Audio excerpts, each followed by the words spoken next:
माँ, मुझे क्यों मजबूर कर रही हो? मैं यह विवाह नहीं करूंगी, नीलम ने करुण आवाज में रोते रोते कहा। नहीं बेटी, यह मजबूरी नहीं है। हम तो तेरी भलाई के लिए ही सब कुछ कर रहे हैं। ऐसे रिश्ते बार बार नहीं आते। आनंद कितना सुंदर, सुशील और होनहार लड़का है। अच्छी नौकरी, अच्छा खानदान और अच्छा घर बार। ऐसे अवसर को ठुकराना क्या कोई अक्लमंदी है? नीलम की माँ ने प्यार से उसके सिर पर हाथ फेरते हुए कहा। नहीं माँ, नहीं, यह कभी नहीं हो सकता। माँ, तुम तो जानती ही हो कि मैं गठिया रोग से पीड़ित हूँ। हर तरह का इलाज कराने पर भी मैं ठीक नहीं हो पाई हूँ। उन्होंने तो बस मेरा चेहरा और कपड़ों से ढके शरीर को देखकर ही मुझे पसंद किया है। क्या यह उनके साथ विश्वासघात नहीं होगा? नीलम ने रोआ सा मुंह बनाते हुए कहा। माँ पर नीलम की बातों का कोई असर नहीं हुआ। वह तनिक भी विचलित नहीं हुई। वह तो किसी भी तरह नीलम के हाथ पीले कर देना चाहती थी। जब नीलम सीधी तरह मानने को तैयार नहीं हुई तो उन्होंने डांट कर उसे समझाते हुए कहा, बेटी, तुझे मालूम है कि तेरे पिता नहीं है। भाई भी अमेरिका में रंगरेलियां मना रहा है। उसे तो तेरी और मेरी कोई चिंता ही नहीं है। जो पैसा था वह मैंने उसकी पढ़ाई में लगा दिया। मेरे भाइयों ने तो सुध भी नहीं ली कि हम जिंदा हैं या मर गए। राखी का भी उत्तर नहीं देते कि कहीं मैं कुछ उनसे मांग न लूं। बेटी, जिद नहीं करते। थोड़े से छिपाव से सारा जीवन सुखी हो जाएगा। डॉक्टरों का कहना है कि विवाह के बाद यह रोग भी दूर हो जाएगा। फिर आनंद के परिवार वाले कितने अच्छे हैं। उन्होंने दहेज के लिए साफ मना कर दिया है।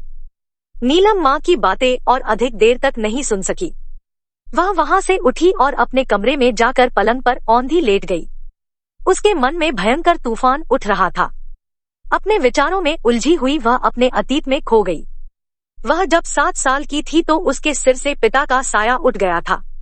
वह एक संपन्न परिवार की सबसे छोटी संतान थी। उसके अलावा एक भाई और 2 बहनें थी। नीलम माँ की लाडली थी। पिता भी उसे बहुत प्यार करते थे और अक्सर उसे अपने कंधे पर बिठाकर घुमाया करते थे। नीलम की बड़ी बहन इला दिल्ली रेडियो स्टेशन पर उद्घोषिका थी। वह भी नीलम से अत्यधिक स्नेह करती थी। इला नीलम को अपने साथ दिल्ली ले आई और उसकी पढ़ाई का सारा जिम्मा अपने ऊपर ले लिया। इला ने नीलम को अपनी बच्ची की तरह प्यार किया। उसकी हर इच्छा पूरी करने का भरसक प्रयास किया। जब इला ने अपने एक सहयोगी करुण शंकर से प्रेम विवाह किया तो उसने नीलम को भी अपने साथ रखने की शर्त रखी थी।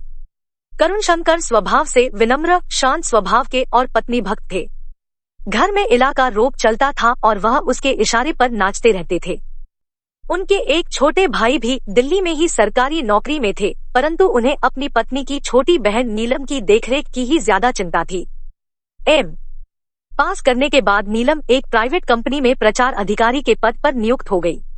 अपने कार्यक्षेत्र में उसे अनेक पुरुषों के साथ उठना बैठना पड़ता था, परंतु कोई उसके चरित्र की ओर उंगली तक नहीं उठा सकता था।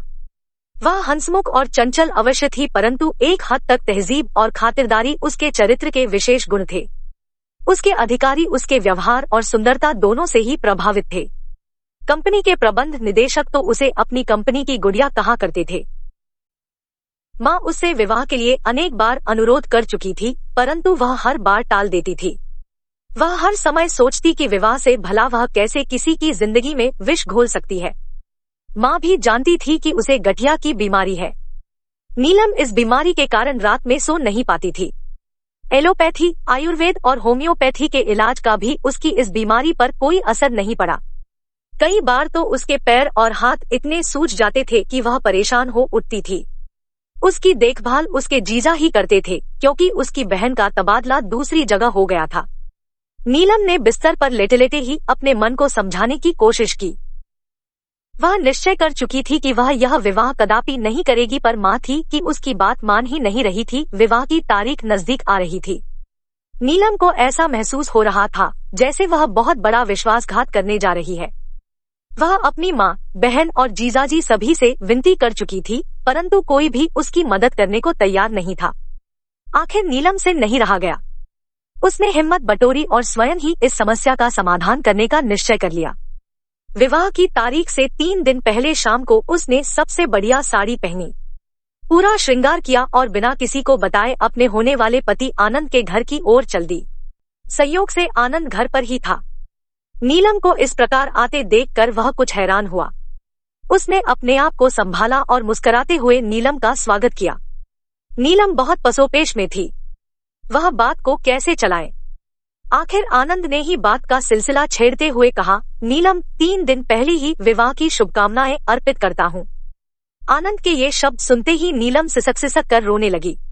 उसने आनंद के सामने अपने दोनों हाथ जोड़ते हुए कहा, आनंद, मैं तुमसे प्रार्थना करती हूँ कि इस विवाह को तोड़ दो।